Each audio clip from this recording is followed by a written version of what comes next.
ہم کریں گے ہر مظلوم کی حمایت۔ السلام علیکم، میں ہوں حورین فاطمہ اور آپ دیکھ رہے ہیں حمایتی نیوز HD چینل۔ نظر ڈالتے ہیں آج کی اہم خبروں پر۔ یوم مزدور پہ مزدور لیگ یونین کا شاندار پروگرام، چیئرمین حاجی عبدالغفور چودھری سمیت رہنماؤں کا مزدوروں سے یکجہتی کا اظہار۔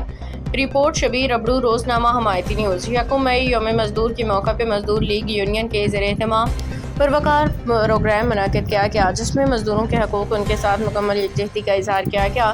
اس موقع پہ چیئرمین مزدور لیگ یونین حاجی عبدالغفور چودھری، ترجمان عبدالقیوم میرانی، پاکستان فیڈریشن کے جنرل سیکرٹری عمر ارشد، جبکہ رہنماؤں میں غلام عباس بلوچ، راجہ محمد حارث میرانی اور دیگر شخصیات نے شرکت کی۔ شہداء شکاگو کو خراج عقیدت۔ تقریب کے دوران شکاگو کے شہداء کو زبردست خراج عقیدت پیش کیا گیا۔ ان کے اصالِ ثواب کے لیے فاتحہ خوانی بھی کی گئی۔ شرکا نے ان قربانیوں کو مزدور تحریک کی بنیاد قرار دیا۔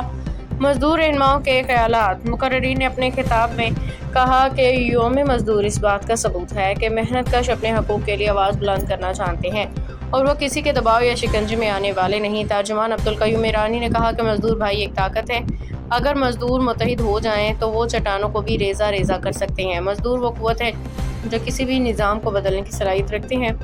انہوں نے مزید کہا کہ مزدور نہ صرف اپنے حقوق کے لیے لڑ سکتا ہے بلکہ اگر اتحاد قائم ہو تو وہ معاشرے میں مثبت تبدیلی بھی لا سکتا ہے۔ اتحاد و جدوجہد کا عزم۔ مقررین نے کہا کہ مزدوروں کو چاہیے کہ وہ ایک دوسرے کا ساتھ دیں، اتحاد قائم رکھیں اور اپنے حقوق کے لیے منظم جدوجہد جاری رکھیں۔ آخر میں شرکا نے اس عزم کا اظہار کیا کہ مزدوروں کے حقوق کے لیے ہر سطح پہ آواز بلند کی جاتی رہے گی، ان کے جائز مطالبات کی حمایت جاری رہے گی۔ مزدور زندہ باد، اتحاد زندہ باد کے نعروں کے ساتھ پروگرام اختتام پذیر ہوا۔ رپورٹ شبیر ابڑو، روزنامہ حمایتی۔ باخبر رہیے ہر جگہ ہر وقت، جانیے ملکی و غیر ملکی حالات و واقعات یقین کے ساتھ۔